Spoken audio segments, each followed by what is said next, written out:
ప్రభుత్వం కీలక నిర్ణయం తీసుకుంది. ఇకపై ప్రభుత్వ ఉత్తర్వులను అంటే జీవోలను ఇంగ్లీష్తో పాటు తెలుగులోనూ జారీ చేయాలని నిర్ణయించింది సాధారణ పరిపాలనా శాఖ GAD. అన్ని శాఖలకు ఈ మేరకు ఆదేశాలు ఇచ్చింది. ముందుగా ఇంగ్లీష్లో ఉత్తర్వులు జారీ చేసి వాటిని వెబ్సైట్లో అప్లోడ్ చేయాలని, అనంతరం 2 రోజుల్లోగా అవే ఉత్తర్వులను తెలుగులోనూ జారీ చేయాలని సూచించింది.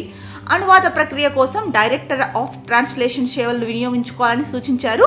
ఇక తెలుగు భాష ప్రాముఖ్యతను దృష్టిలో ఉంచుకొని 98% మంది తెలుగు మాట్లాడే రాష్ట్రంలో ప్రభుత్వ ఉత్తర్వులు సులభంగా అందుబాటులోకి రావాలనే ఉద్దేశంతో ఈ నిర్ణయం తీసుకున్నారు. భాషా ప్రయుక్త రాష్ట్రంగా ఏర్పడిన ఆంధ్రప్రదేశ్లో ఇది భాషా సమగ్రతకు తోడ్పడుతుందని ప్రభుత్వం పేర్కొంది. ఇటీవల విజయవాడలో నిర్వహించిన ప్రపంచ తెలుగు రచయితల మహాసభలో కూడా పాలనా వ్యవహారాలు తెలుగులో జారీ చేయడం అవసరమని తీర్మానించారు.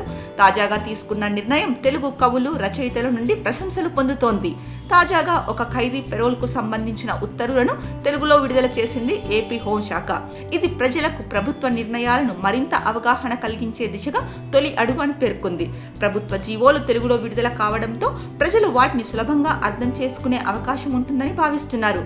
ఈ విధంగా ప్రభుత్వ ఉత్తర్వులను ఇంగ్లీష్తో పాటు తెలుగులోనూ జారీ చేయడం ద్వారా ప్రజలకు అవగాహన పెరగడమే కాకుండా భాషా సమగ్రతకు కూడా తోడ్పడతాయంటున్నారు భాషాభిమానులు.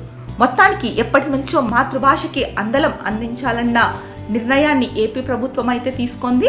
ముఖ్యంగా జీవోలను తెలుగులో జారీ చేయడం అన్న నిర్ణయం హర్షణీయం.